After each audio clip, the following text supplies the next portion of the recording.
আচ্ছা দেখ,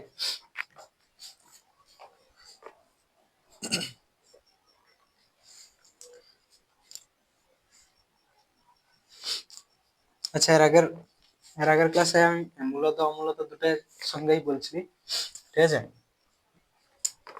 তাও আরেকবার অমূলত সংখ্যার সংজ্ঞা লিখে দিচ্ছি। অমূলত সংখ্যা, অমূলত সংখ্যা যেসব সংখ্যাকে পি বাই কিউ, যেখানে পি ও কিউ পূর্ণ সংখ্যা O Q not equal to 0 আকারে প্রকাশ করা যায় না,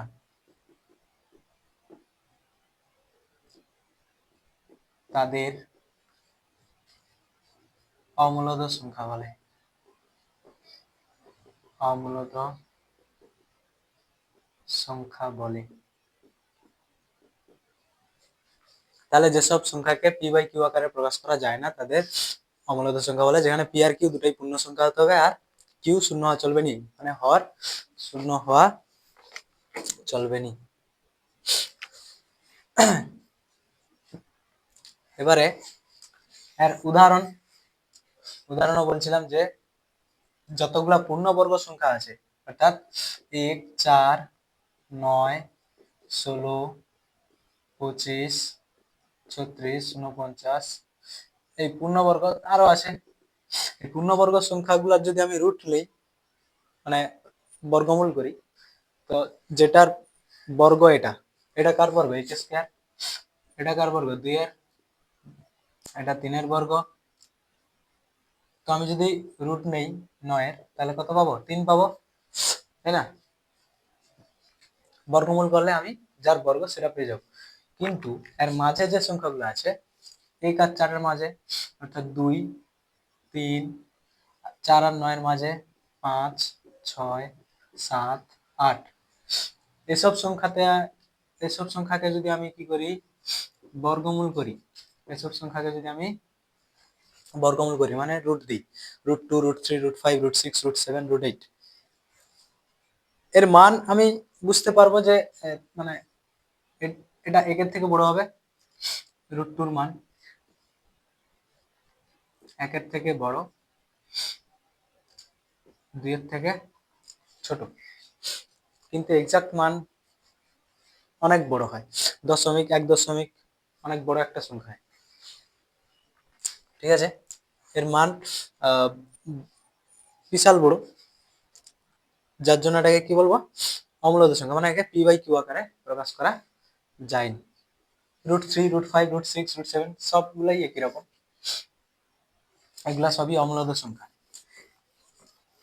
এছাড়াও অমূলত সংখ্যার মধ্যে কারা পড়ে? অমূলত সংখ্যার মধ্যে পড়ে অনাবৃত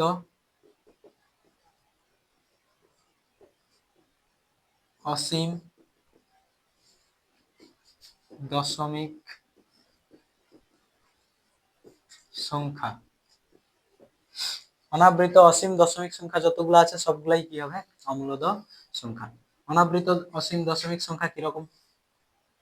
যেমন একটা উদাহরণ, 0.2, 0.2, 2, 2, 2, 0, 2, 2, 2, 2, 2, অর্থাৎ এখানে অনাবৃত মানে একই স্টাইল বারবার আসছে না। 2 এর পরে 0, তারপর 2টা 2, তারপর 0, 3টা 2, তারপর 0, 4টা 2, তারপর 0, এরকম ভাবে যে কোনো সংখ্যা বানানো যেতে পারে, ঠিক আছে? অনাবৃত অসীম দশমিক সংখ্যা, অর্থাৎ এটা চলতে আছে, এর কোনো শেষ নেই, একে বি বাই কিউ আকারে প্রকাশ করা যায়নি। তো এটা হবে একটা অমূলত সংখ্যা। এরকম যত অনাবৃত অসীম দশমিক সংখ্যা আছে সবগুলাই হবে অমূলত সংখ্যা।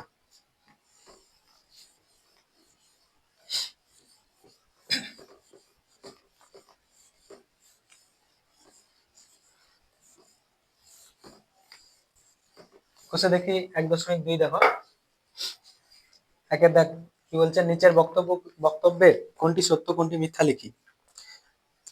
প্রথম প্রশ্ন, দুটি মূলদ সংখ্যার সমষ্টি সর্বদা মূলদ সংখ্যা হবে।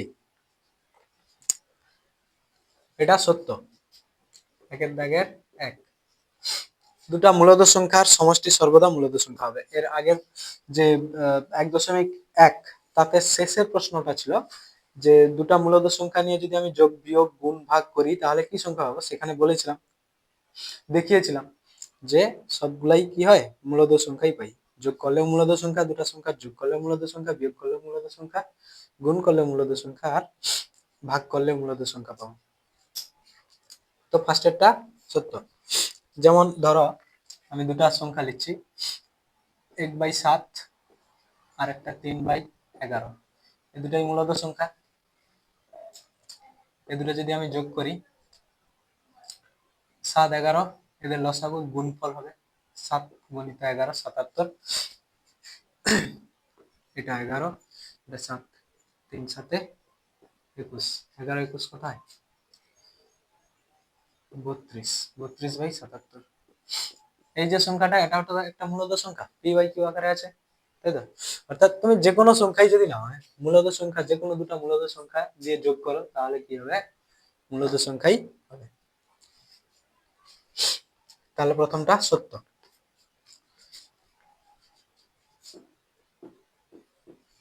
দ্বিতীয় প্রশ্ন কি বলছে, দুটি অমূলদ সংখ্যার সমষ্টি সর্বদা অমূলদ সংখ্যা হবে। দুটি অমূলদ সংখ্যার সমষ্টি সর্বদা অমূলদ।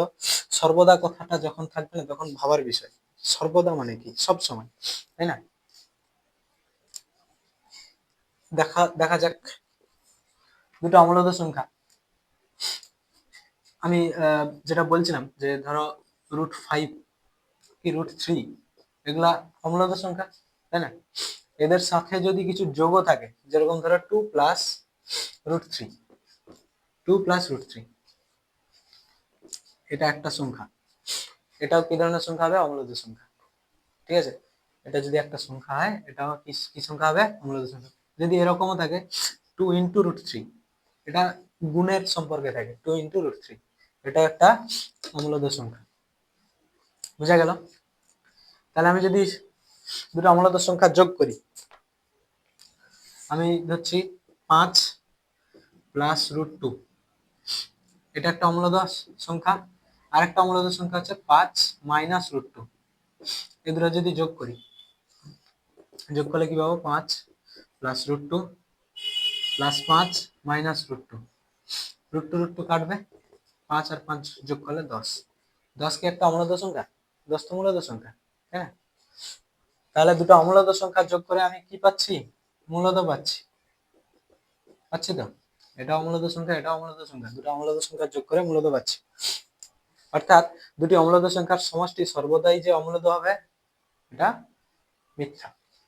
ঠিক আছে, মূলদ হতে পারে, অমূলদ হতে পারে, তাহলে এই বিবৃতিটা মিথ্যা।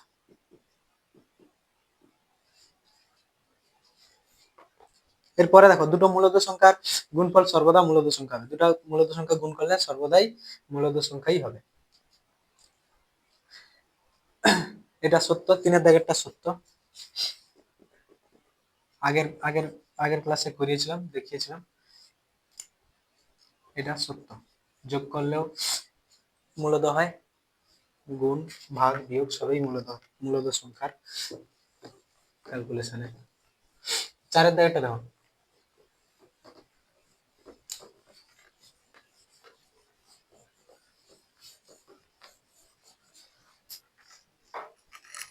দুটি অমূলদ সংখ্যার গুণফল সর্বদা মূলদ সংখ্যা হবে। দুটি অমূলদ সংখ্যার গুণফল সর্বদা মূলদ সংখ্যা হবে, এটাও ভুল। দুটি অমূলদ সংখ্যার গুণফল করে দেখাচ্ছি, দেখো, √2 গুণিত √3, √2 আর √3, এটা একটা অমূলদ সংখ্যা, এটা একটা অমূলদ সংখ্যা, এগুলো গুণ করলে কত হয়, √2 × 3, রুটের ভিতরে গুণ হয়, √2 × 3 কত হয়, 6, √6 একটা কি সংখ্যা, অমূলদ সংখ্যা তো, তাই তো, অমূলদ সংখ্যা। তাহলে দুটো অমূলদ সংখ্যার গুণ করে আমি কি পাচ্ছি, অমূলদ পাচ্ছি।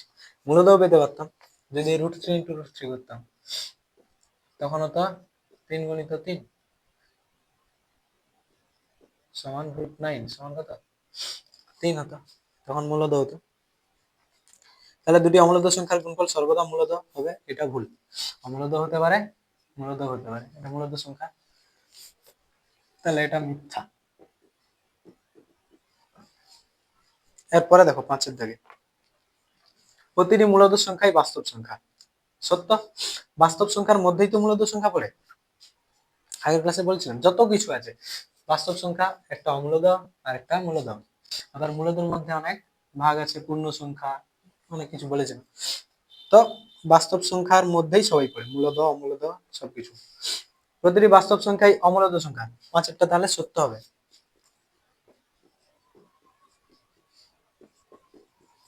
6, প্রতিটি বাস্তব সংখ্যাই অমূলদ সংখ্যা না, প্রতিটি বাস্তব সংখ্যাই অমূলদ কি করে হবে? বাস্তব সংখ্যার মধ্যে অমূলদ আর মূলদ দুই রকম ভাগ আছে, তাহলে প্রতিটি অমূলদ সংখ্যা কি করে? এটা তো ভুল কথা, এটা মিথ্যা।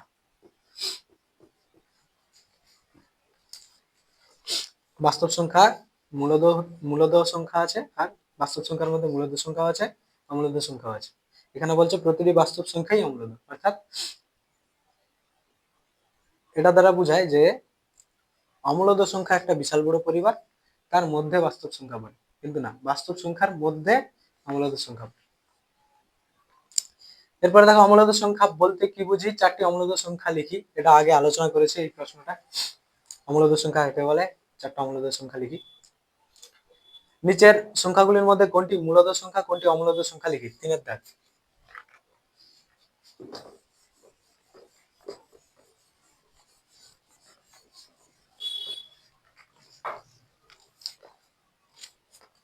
তিনের 1 √9, √9 এর বর্গমূল হবে তো নাকি? 9 এর বর্গমূল কত হয়? 3। 3 একটা কি সংখ্যা? মূলদ, তাহলে √9 হচ্ছে একটা মূলদ সংখ্যা। 2 নম্বরে কি আছে? √225, 225 কার স্কয়ার? 15 স্কয়ার, তাহলে এর রুট করলে কত হয়? 15। এটা একটা মূলদ সংখ্যা। 3 নম্বর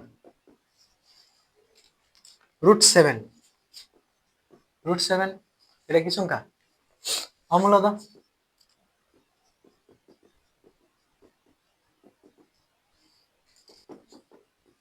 4 √50, 50 কি পূর্ণবর্গ? পূর্ণবর্গ পূর্ণবর্গ সংখ্যাগুলো মনে রাখলেই হবে। পূর্ণবর্গ সংখ্যাগুলো কি কি হয়? 1, 4, 9, 16, 25, 36, 49, 64, 81, 100, 121, 144 চলতে থাকবে। তো এর মধ্যে কি 50 পড়ছে? পড়ছে না, মানে এটা কি হবে?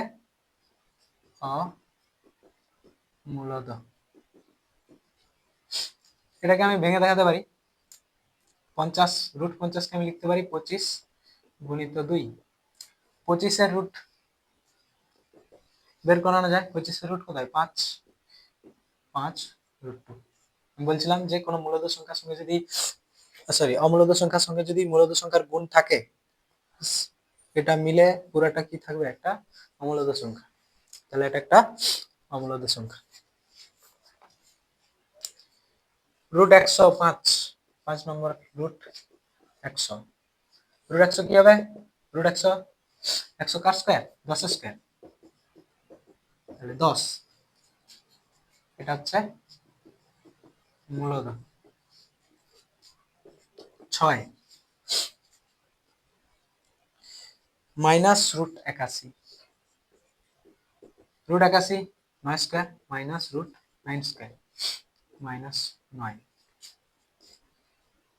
মূলদ। -9 একটা মূলদ সংখ্যা। √42 অমূলদ।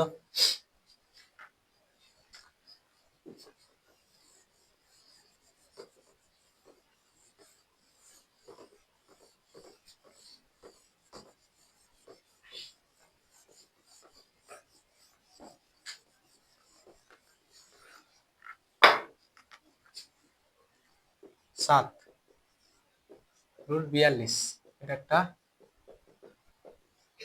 অমূলদ সংখ্যা 8 √29 এটাও অমূলদ 9 মাইনাস রুট 1000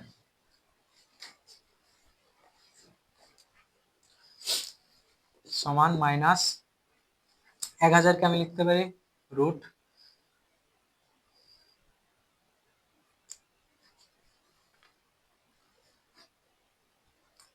100 into 10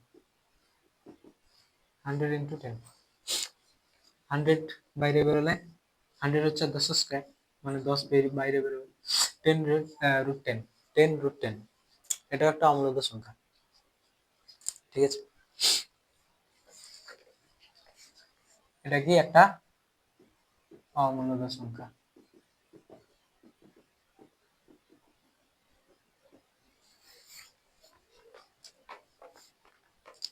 এরপরে দেখো সংখ্যা রেখায় √5 স্থাপন করি 4 আর 5 এটা বলছে সংখ্যা রেখায় √3 স্থাপন করি তারপর 6 দেখে বলছে একই সংখ্যা রেখায় √5 √6 √7 এগুলা স্থাপন করি আচ্ছা রুট সংখ্যা কিরকম স্থাপন করতে হয় সেটা দেখো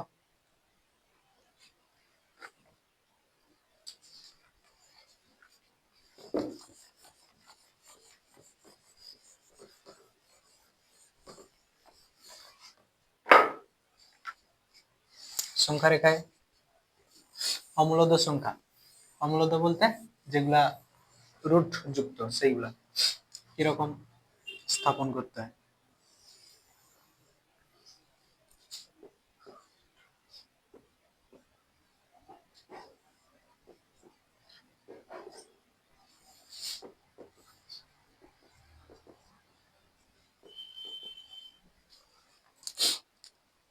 এই যে দৈর্ঘ্যগুলা এগুলা একক অর্থাৎ এই দৈর্ঘ্যটা কত 1 একক এটা তুমি নিজের ইচ্ছা খুশি নিতে পারো এটাকে তুমি স্কেলের সাহায্যে যখন খাতা পেনে আঁকবে স্কেলের সাহায্যে 2 সেমি নিতে পারো কি 3 সেমি নিতে পারো কি 1 সেমি নিতে পারো তোমার সুবিধার্থে যা ইচ্ছা তুমি নিতে পারো সেটা হচ্ছে একক এটা যদি 2 সেমি নাও তাহলে প্রতিটা কত নিতে হবে 2 সেমি করে এটা যদি 1 সেমি নাও তাহলে প্রতিটা 1 সেমি করে নিতে হবে দিয়ে প্রতিটা দাগ টানবে দিয়ে সংখ্যা বসাবে 1 2 3 4 এইটাকে বলবো এই দৈর্ঘ্যটাকে বলবো 1 একক তাহলে 0 থেকে 2 অবধি দৈর্ঘ্য কত হবে 2 একক তাই না আমি প্রথম থেকেই দেখাচ্ছি √2 দেখো √2 কিভাবে স্থাপন করতে হয় আচ্ছা √2 এর মান 1 এর থেকে বড় আর 2 এর থেকে ছোট 1 এর থেকে বড় আর 2 এর থেকে ছোট √2 এর মান অর্থাৎ এই যে স্থানটা এই স্থানের যে কোনো একটা বিন্দুতে √2 এর মান থাকবে এই যে স্থানটা এই স্থানের মধ্যে যে কোনো বিন্দুতে √2 এর মান থাকবে একইরকম √3 তো 3 এর মান কত হবে 1 এর থেকে বড় 2 এর থেকে ছোট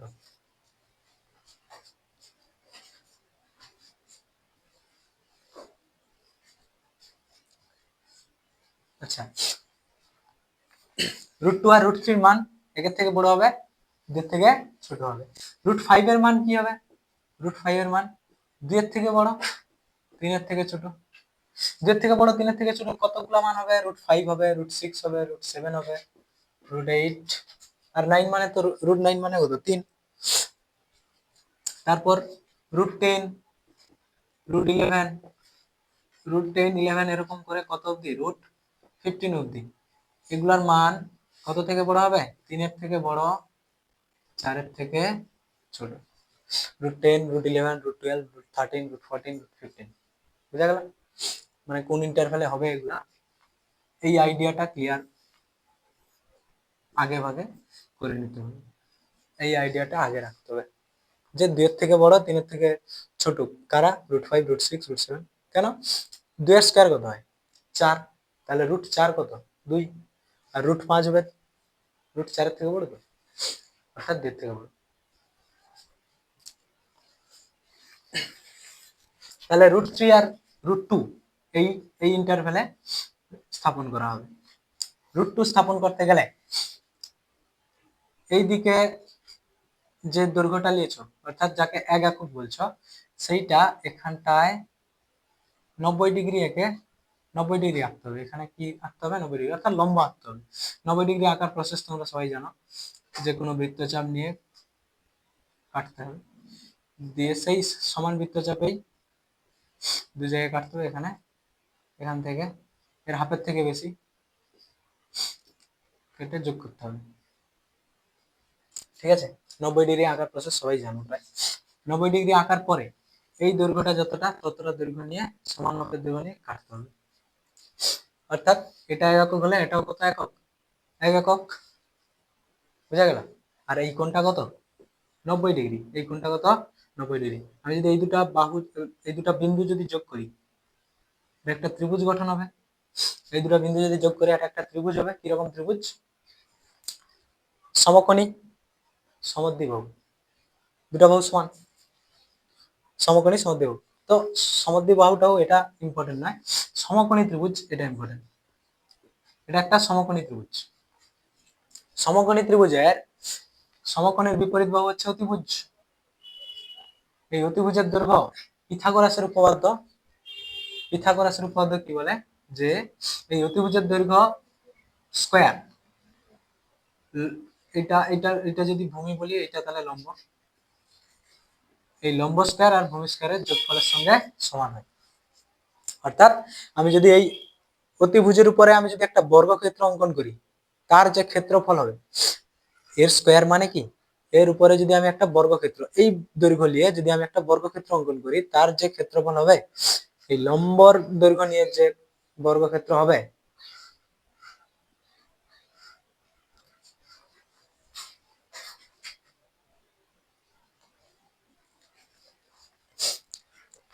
তাহলে অতিভুজের উপর অঙ্কিত বর্গক্ষেত্রের ক্ষেত্রফল, লম্বের উপর অঙ্কিত বর্গক্ষেত্রের ক্ষেত্রফল আর ভূমির উপর অঙ্কিত বর্গক্ষেত্রের ক্ষেত্রফল, এই দুটা বর্গক্ষেত্রের ক্ষেত্রফল যোগ করলে আমি এর ক্ষেত্রফল পাবো। বুঝা গেল? এটা হচ্ছে পিথাগোরাসের উপপাদ্য, যেটাকে শর্টে লেখা হয় কি? অতিভুজ স্কয়ার, অতি স্কয়ার সমান লম্ব স্কয়ার প্লাস ভূমি স্কয়ার। এখান থেকে আমি অতিভুজের মান কি পাবো? অতিভুজ সমান এর স্কয়ার যদি এটার সঙ্গে সমান হয়, তাহলে এই পাশে রুট করে দেবো, লম্ব স্কয়ার প্লাস ভূমি স্কয়ার। তাহলে অতিভুজ সমান কি হয়? লম্ব স্কয়ার প্লাস ভূমি স্কয়ারের রুট। এখানে লম্ব আর ভূমি দুটাই 1 একক, তাই তো? তাহলে এই অতিভুজটার দৈর্ঘ্য যদি আমি বার করতে চাই, দুটাতেই 1 বসাতে হবে, এটাও 1 এটাও 1। 1 স্কয়ার কত হয়? 1, 1 স্কয়ার 1, যোগ করলে 2। অর্থাৎ এগুলো যদি 1 একক হয়, এটার মান কত? √2 একক। এই অতিভুজটার মান কত? √2 একক। আমি পেন্সিল কম্পাস আর মানে পেন্সিল কম্পাসে পেন্সিল ঢুকিয়ে আমি এই দৈর্ঘ্যটা মাপতে পারি। ঠিক আছে, এর সমান দৈর্ঘ্য নিয়ে কি করব? আমি এই দাগে কেটে দেবো, যেখানে ছেদ করবে, এখানটায় যেখানে ছেদ করবে এই দৈর্ঘ্যটা আর এই দৈর্ঘ্যটা সমান, তাই তো? আমি বৃত্তচাপ আঁকছি মানে কি? এটাও বৃত্তের ব্যাসার্ধ, তো এটাও বৃত্তের ব্যাসার্ধ, এই দুটা সমান। অর্থাৎ সংখ্যা রেখায় এই মানটা 0 থেকে এতটা, এটার মান কত হবে? √2। অর্থাৎ √2 এটা। √2 স্থাপন করার অর্থ হচ্ছে √2 কত দূরে আছে আর কি, কোনখানে আছে, কোন বিন্দুতে, তো √2 থাকবে এই জায়গায়।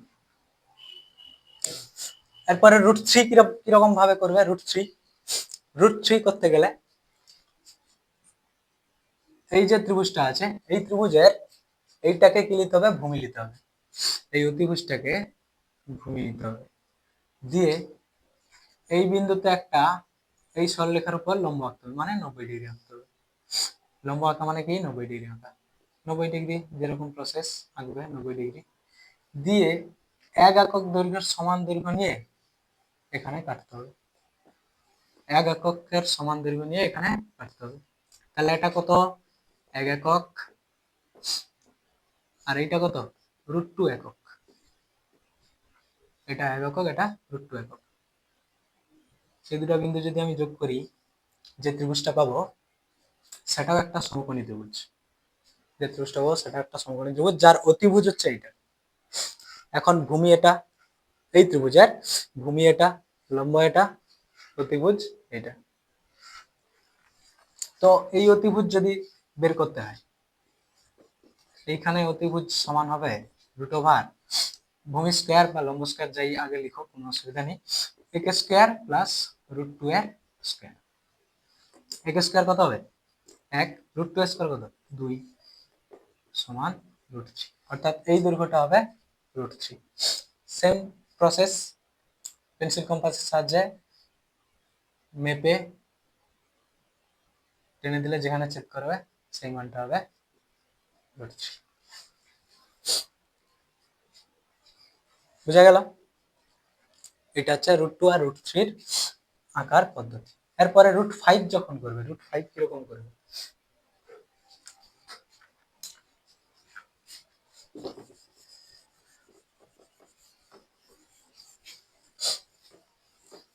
তো 4 দাগের প্রশ্ন √5 আর 5 দাগের প্রশ্ন √3। মনে রাখবে √3 অঙ্কন করতে গেলে, ঠিক আছে, এইখানে বুঝিয়ে দিচ্ছি যে একের থেকে বড়, একের থেকে বড়, একের থেকে আমি অমূলদ সংখ্যার ক্ষেত্রে যদি বলি রুট যুক্ত অমূলদ সংখ্যা, একের থেকে বড় হবে √2, তারপরে √3, তাই তো? একের থেকে বড়, তারপর 2 এর থেকে বড় যেগুলা সেই লিস্টে √5 আগে আসবে, তারপর √6, তারপর √7, তারপর √8, তাই তো? তো যে আগে আসবে তাকে অবশ্যই আঁকতে হবে, ঠিক আছে? যে আমি যে ছবিটা এঁকেছিলাম হাতে, সেখানে আমি √2 প্রথমে এঁকেছিলাম, তার উপরে ত্রিভুজ অঙ্কন করে √3 এঁকেছিলাম। মানে কি, √3 আঁকতে গেলে আমাকে √2 আঁকতেই হবে।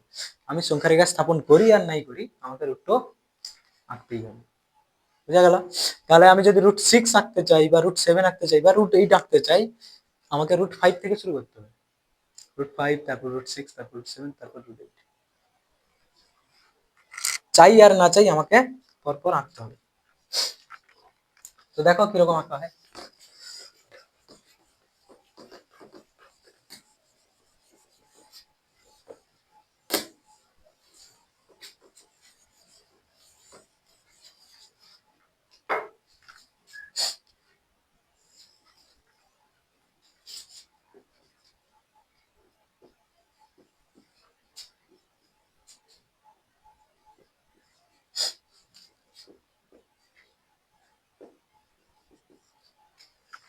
একই রকম ভাবে একই দৈর্ঘ্যের মাপ নিয়ে আমি প্রতিটা সংখ্যা বসাবো সংখ্যা রেখায়। একই দৈর্ঘ্যের এইটা, এই এই দূরত্বটা যত হবে এই দূরত্বটাও তত। এটা স্কেল আর পেন্সিলে আঁকা সম্ভব, বোর্ডে হাতায় অতটা ভালোভাবে আঁকা সম্ভব নয়। তাহলে প্রতিটা হবে কত একক? 1 একক করে। তাহলে 0 থেকে 2 অবধি এটা কত একক? 2 একক। এটা কত একক? 2 একক। আমি বলছিলাম যে √5 যদি আঁকি, √5, √6 এগুলা 2 এর থেকে বড়, 3 এর থেকে ছোট, তাহলে এইখানে হবে এরই মাঝে 2 আর 3 এর মাঝে এই জায়গাটা যে কোনো জায়গায় হবে। তাহলে আমাকে প্রথমে √2 একক ভূমি নিতে হবে, দিয়ে তার উপরে আমাকে 90 ডিগ্রি আঁকতে হবে, 90 ডিগ্রি অর্থাৎ লম্ব আঁকতে হবে। দিয়ে এই দৈর্ঘ্যটা কতটা কাটবে? 1 একক, এইটার সমান 1 একক বা এইটা, এগুলা 1 একক, তবে তো 1 কত হয়েছে 2 একক। তাহলে 1 একক মেপে এটা কাটতে হবে, দিয়ে এই বিন্দু আর এই বিন্দু মিলাতে হবে। এখন আমি একটা সমকোণী ত্রিভুজ পেয়ে গেছি, যার অতিভুজ এখন কত হবে? √5। কিভাবে √5 দেখাচ্ছি। এখানে অতিভুজ সমান হবে ভূমি স্কয়ার আর লম্ব স্কয়ার, এটা 1 একক, তাহলে এটা √5 একক। কিভাবে? লম্ব স্কয়ার মানে 1 স্কয়ার, ভূমি স্কয়ার মানে 2 স্কয়ার। 1 স্কয়ার 1, 2 স্কয়ার কত 4, যোগ করলে কত হয়? 1 আর 4 5, অর্থাৎ এই দৈর্ঘ্যটা কত হবে? √5। এরপরে √6 আঁকতে গেলে একই প্রসেস। √6 এই বিন্দুতে কি করতে হবে? একটা 90 ডিগ্রি আঁকতে হবে, 90 ডিগ্রি যা আঁকা প্রসেস আঁকবে, দিয়ে এটাকে এক একক কাটতে হবে। এক একক মানে কতটা? 0 থেকে 1 অব্দি, অথবা 1 থেকে 2 অব্দি, অথবা 2 থেকে 3 অব্দি, এগুলো হচ্ছে একক। কেটে এই বিন্দু আর এই বিন্দু যোগ। এবারে নতুন একটা আমি সমকোণী ত্রিভুজ পেয়েছি, যার নতুন অতিভুজ পেয়েছি। এই অতিভুজটা নির্ভর করবে, বার করবে মান। এটা তখন ভূমি, এইটা লম্ব। এটা কত বেরোবে? √6। এরকম ভাবে যদি আমি এরপরে আবার একটা আঁকি 90 ডিগ্রি দিয়ে একক কাটি দিয়ে যোগ করি, এটা পাবো √7। Same process. তারপরটা কি পাবো? রুট, তারপরটা কি পাবো? 90 ডিগ্রি আঁকলে √8। এরপরে √9 যদি আঁকতে চাও, সেম প্রসেসে তুমি আঁকতে পারবে। 90 ডিগ্রি একে একক নিয়ে √9 আঁকতে পারবে। সেটা কোথায় গিয়ে ছেদ করবে? 3-এ গিয়ে। √9 এর মান কত? 3। আঁকা যায়, কিন্তু আঁকার কোনো প্রয়োজন নেই। √9 মানে কত? 3। তো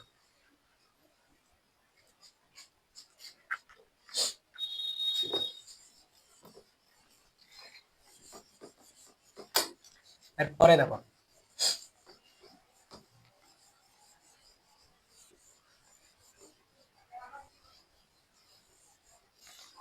তাহলে 4 আর 5 আর 6 এর দাগের প্রথম তিনটা, অর্থাৎ √5, √6, √7, এগুলো তো আঁকতে পারবে। এরপরে যেগুলো আছে √6, -√6, -√8 আর -√11, এগুলা কিভাবে করবে দেখো। আচ্ছা, -√6 এর মান কত থেকে বড়, কত থেকে ছোট? -√6 এটা কার থেকে বড়? √9 মানে কত? 3। -3 এর থেকে বড়, -3 এর থেকে বড়, -2 এর থেকে ছোট। ঠিক আছে, এটা -3 এর থেকে বড়, -2 এর থেকে ছোট।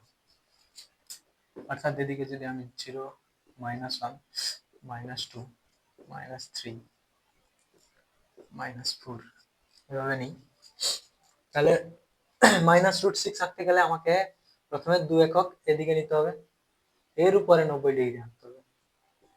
এর উপরে 90 ডিগ্রি এঁকে একই প্রসেস, এক একক মাপ নিয়ে কাটতে হবে। দিয়ে এই যে বিন্দু আর এই বিন্দু যোগ, এই দুটো বিন্দু যোগ করে যে দৈর্ঘ্যটা পাচ্ছি এখন, ওটার মান √5, -√5। অ্যাকচুয়ালি মাইনাস মাইনাস হোক যাই হোক, দৈর্ঘ্যের তো প্লাস মাইনাস হয় না, দৈর্ঘ্যের ক্ষেত্রে এটা √5।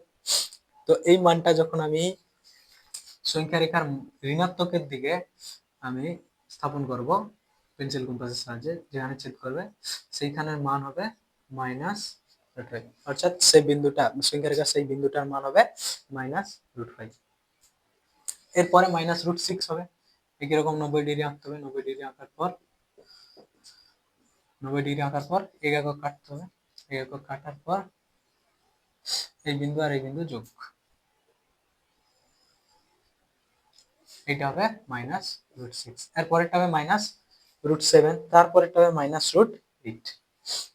-√6 আঁকতে বলছে আর -√8 আঁকতে বলছে। এই দুটো আঁকার জন্য আমাকে মাইনাস মানে √5 আঁকতে হবে, √6 আঁকতে হবে, √7 আঁকতে হবে, তারপরে √8 পাবো। √11 পেতে গেলে, √11 কার থেকে বড় হয়ে যাচ্ছে? -4 এর থেকে বড়, -4 এর থেকে বড়, তার থেকে ছোট, -3 এর থেকে ছোট, -√11, -3 এর থেকে ছোট, মানে এই এই এই এই ইন্টারভ্যালে হবে, এই দুটার মাঝে হবে, -3 থেকে -4 এর মধ্যে। প্রথমে তো আমাকে 3 একক নিতে হবে, এই পুরোটা নিতে হবে। 3 একক নিলে কত হবে? আচ্ছা, 3 একক অর্থাৎ আমি তার স্কোয়ার করলে কত হবে? 9। আর এখানে 1 একক, এটা যখন যোগ করবো এই অতিভুজটা কত পাবো? √10 পাবো, তাই না? এটা আমাকে দিবে কত? রুটের ভিতরে 3 স্কোয়ার প্লাস 1 স্কোয়ার, এটা দিবে 9, এটা 1, মানে √10। এই অতিভুজটা কত পাবো? √10। এর উপরে যখন আমি আরেকটা সমকোণী ত্রিভুজ আঁকবো, তার অতিভুজ দিবে √11, দিয়ে সেই মানটা যদি আমি কাটি, এখানটায় -√11 দেবে, তাই তো? সবগুলা করবে বাড়িতে নিজে নিজে থেকে আর কি, খাতায়।